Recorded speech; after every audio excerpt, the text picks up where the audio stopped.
Hello, bienvenue dans cette nouvelle rubrique du Old Geek. Alors, pas beaucoup d'activités sur la chaîne, parce que pour être tout à fait franc, je vais enchaîner l'enregistrement de 2 vidéos, histoire de ne pas me laisser piéger à chaque fois et de faire la vidéo complètement à l'arrache, genre à 6 heures de la diffusion, voilà. Donc j'ai essayé d'anticiper un petit peu, donc voilà, pas d'actualité. On va commencer avec les reviews, il y en aura 3, et on y va tout de suite. Pour la première review, je vais vous parler de Astra Lost in Space de Kenta Shinohara aux éditions Nobinobi. J'en avais déjà parlé quand j'avais montré ma palle de médiathèque. Donc j'ai récupéré en médiathèque les 3 premiers tomes. C'est une série en 5. Et de quoi ça parle? En fait, on a 8 étudiants qui, dans le cadre d'un voyage scolaire, ça se passe dans un futur plus ou moins lointain, on va dire plutôt lointain, vont faire un voyage scolaire et donc ils vont se retrouver sur une planète tout seuls et devoir survivre pendant 5 jours. Voilà, ça fait partie de leur apprentissage, etc. Et donc au fur et à mesure, on va croiser un certain nombre de personnages. Donc voici les différents élèves. Hop, petite page couleur, ça ne mange pas de pain en plus, c'est plutôt sympathique. Et voilà, donc tout va pour le mieux dans le meilleur des mondes, sauf qu'à un moment donné, eh bien, qu'est-ce qui se passe? Eh bien là, c'est le drame. Puisque quand ils débarquent sur la planète où ils vont devoir passer 5 jours, il y a une espèce de boule qui apparaît.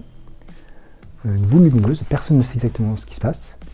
Et en fait, quand ils touchent la boule, ils sont transportés quelque part, autre part. Ils ne savent pas où, ils sont téléportés dans l'espace. Et à ce moment-là, ça commence la survie. Ils sont dans l'espace, ils n'ont rien, ils ne savent pas comment ils vont faire. Ils découvrent qu'il y a un vaisseau, et donc ils rejoignent le vaisseau avec difficulté, parce que effectivement ils sont 8, tout le monde ne sait pas bien se manœuvrer, il y en a qui sont plus ou moins éloignés, qui n'ont plus de carburant, enfin bref. L'action commence directement. Et donc, une fois qu'ils sont dans ce vaisseau, ils ont l'information sur leur position, et ils sont très éloignés de leur position de départ, et surtout, ils n'ont pas assez de vivres pour pouvoir rentrer chez eux. Ils vont donc décider, je crois qu'il y a une image, de faire un petit périple. Voilà, un petit périple sur la galaxie. Et donc, je ne vois pas, hop, c'est ici. Et donc, ils vont suivre un parcours, ils ont fait leur chemin de planète en planète, et donc, ils vont pouvoir récupérer les vivres de planète en planète, et ainsi de suite. Sauf que vous pouvez l'imaginer, ça ne va pas se passer comme prévu. Ils vont tomber sur des planètes plus ou moins hostiles, avec des règles plus ou moins difficiles pour récupérer l'eau, récupérer la nourriture. Et surtout, ils vont apprendre à se connaître. Et comme dans tout groupe, il peut y avoir des tensions, il peut y avoir des secrets, il peut y avoir des manipulations, etc. Et donc, voilà. Alors, j'ai pas fini la série, mais j'en ai lu la moitié. Je trouve ça très intéressant, parce que ça va adresser pas mal de thématiques sur les ados, sur leur rivalité, leurs secrets, leurs espérances, leurs projets. Donc il y a vraiment pas mal de choses, et au fur et à mesure on découvre qu'il y a quelque chose, peut-être, que tout ceci n'est pas lié au hasard. Donc on va voir ce qui se passe, et il y a des clips qui sont vraiment plutôt pas mal. Le clip du 3e tome était très bon, en plus avec une révélation, moi je m'y attendais pas, sur un personnage. C'est un thème qu'on voit assez peu abordé, donc j'étais étonné du parti pris de l'auteur de faire ça. Donc vraiment très intéressant et intriguant. Donc vraiment une petite série. Alors pour le moment, moi je vous la conseille sur les 3 tomes. Elle est vraiment très sympathique, elle est plutôt bien dessinée. Je vais vous remontrer quelques planches qui de toute manière ne vont pas spoiler grand chose. Et donc on a forcément des personnalités qui s'affirment, des talents, des choses. Personne n'est inutile. Enfin, il y a tout un truc vraiment très bienveillant qui s'inscrit, malgré le fait qu'il y ait des mystères et une tension, parce que qu'est-ce qui s'est passé, pourquoi, comment, d'où vient cette boule? Il y a un mystère qui plane. Donc 3 tomes chez Nobinobi que j'ai lu. Donc c'est une série en 5 tomes terminée. Moi, en tout cas, sur ces 3 tomes, je vous la conseille si vous avez envie de passer un bon moment, ce qui a été mon cas. Donc voilà, à voir pour la suite. Si j'ai réussi à récupérer les 2 autres tomes, je vous dirai effectivement si la série dans son intégralité vaut le coup ou pas. En tout cas pour le moment, moi je dis oui. Et maintenant on passe à la deuxième review. Et la deuxième review, je vais vous parler du tome 2 d'Umbrella Academy, Dallas.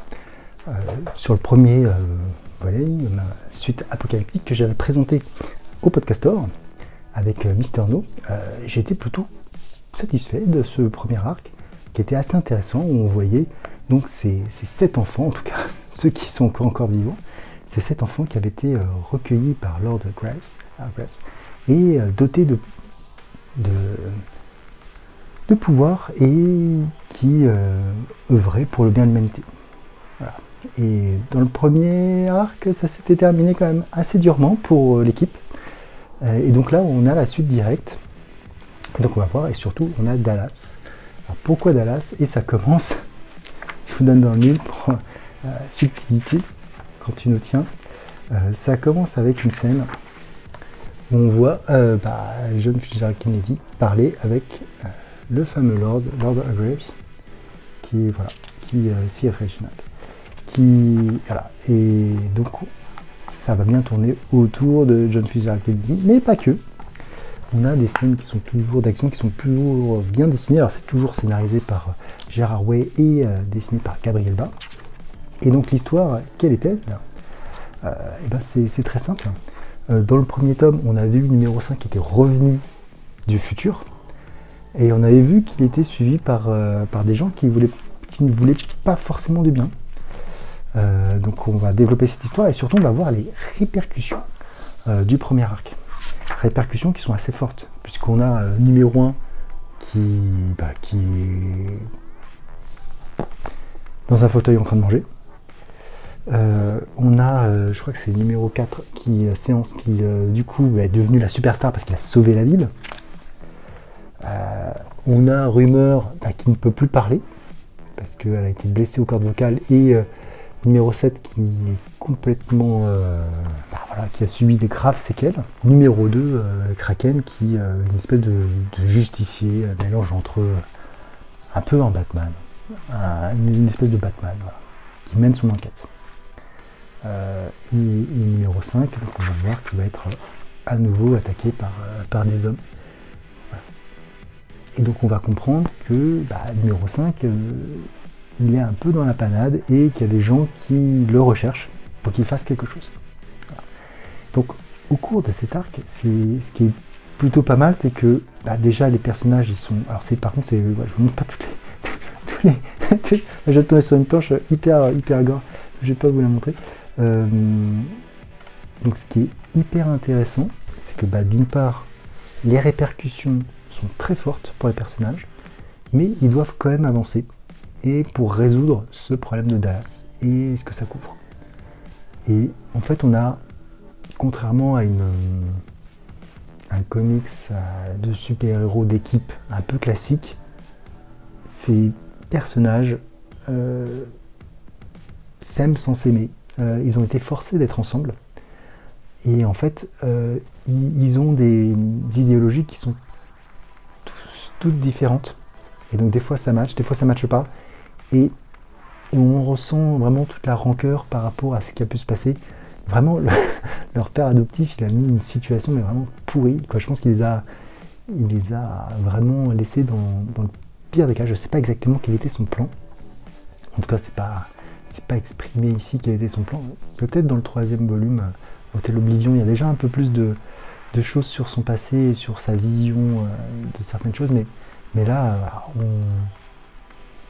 on ne sait pas pourquoi il a fait ça, pourquoi il les a nommés par numéro, pourquoi il les a complètement déshumanisés, retiré un certain nombre de choses et finalement fabriqués pour une mission qu'ils ne comprennent même pas et qu'ils n'acceptent pas.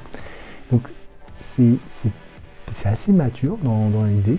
Moi ça m'a bien plu. Alors c'est peut-être pas là aussi le comics de l'année, mais je trouve ça suffisamment efficace pour poursuivre, et j'ai trouvé que le twist de fin était plutôt très intéressant et très malin. Le twist, oui, c'était pas mal. Donc il y a vraiment pas mal de choses. il y a du voyage dans le temps, forcément avec numéro 5. Il y a plein de choses dedans. Il y a du retour sur le passé, plus de la mort aussi. Il y a vraiment pas mal de choses qui sont intéressantes. Et surtout, tous les personnages vont évoluer au cours de l'histoire. On voit bien qu'entre le premier arc et ce second, on voit bien une évolution. Et ainsi de suite. Et à chaque fois qu'un personnage prend une décision, cela peut lui porter préjudice. Donc non, c'est vraiment pas mal. Je vous remontre quelques planches avec ces... Ah, putain, je peux pas vous montrer, c'est tellement... comment je pourrais vous montrer voilà. Ceci est la couverture du 4e numéro, parce qu'effectivement, Rumeur, qui a un problème au corps vocal, ne peut plus parler et incarner pour s'exprimer. Et je vais vous montrer les 2 tueurs complètement fous là. Voilà, c'est deux là.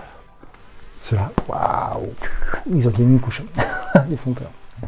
Ils font peur, mais c'est pas le seul. Mais il y a de la recherche graphique, il y a des choses. Je vous montre très vite fait, hop, une page en noir et blanc ou pas. Il y a vraiment de l'idée, il y a vraiment des thèmes, il y a vraiment quelque chose dans ce comics. En tout cas, il n'y a rien qui se bride. On a un petit bonus à la fin avec une histoire entre le numéro 7 et le numéro 5 qui est plutôt intéressante aussi. On a toujours pas mal de bonus. Je vous montre la page dessinée par Jim Lee pour les amateurs. C'est pas son meilleur taf, mais bon, c'est pas si mal.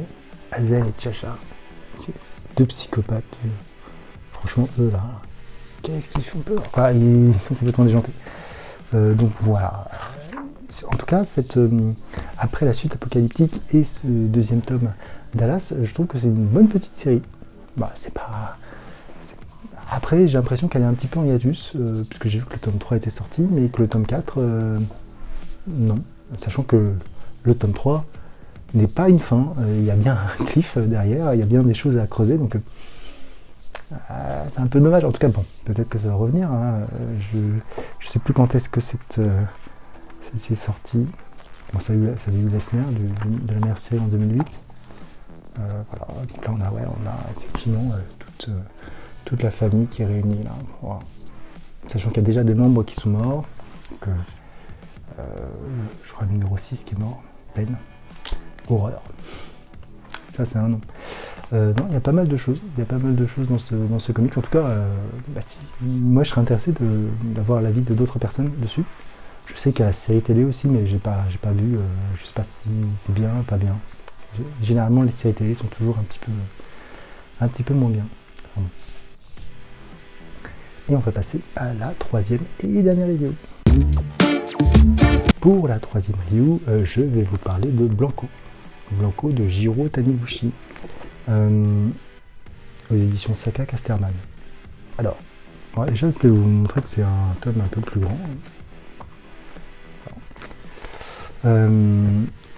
Alors, Jiro, de quoi ça parle? Ça parle d'un chien. Jiro, Blanco, je dis n'importe quoi. Blanco, ça parle d'un chien. Que je vais vous montrer, un chien, j'ai du mal, un chien blanc qui se dirige vers le Canada. Alors, pourquoi, comment, qu'est-ce qui se passe? Et en fait, ce chien est doué d'une force absolument énorme. Là, on le voit, il se bat contre un ours polaire. L'ours polaire qui est sûrement le prédateur ultime au pôle Nord, en tout cas dans ces régions. Personne qui peut, ouais, ok. Il y a le fameux glouton.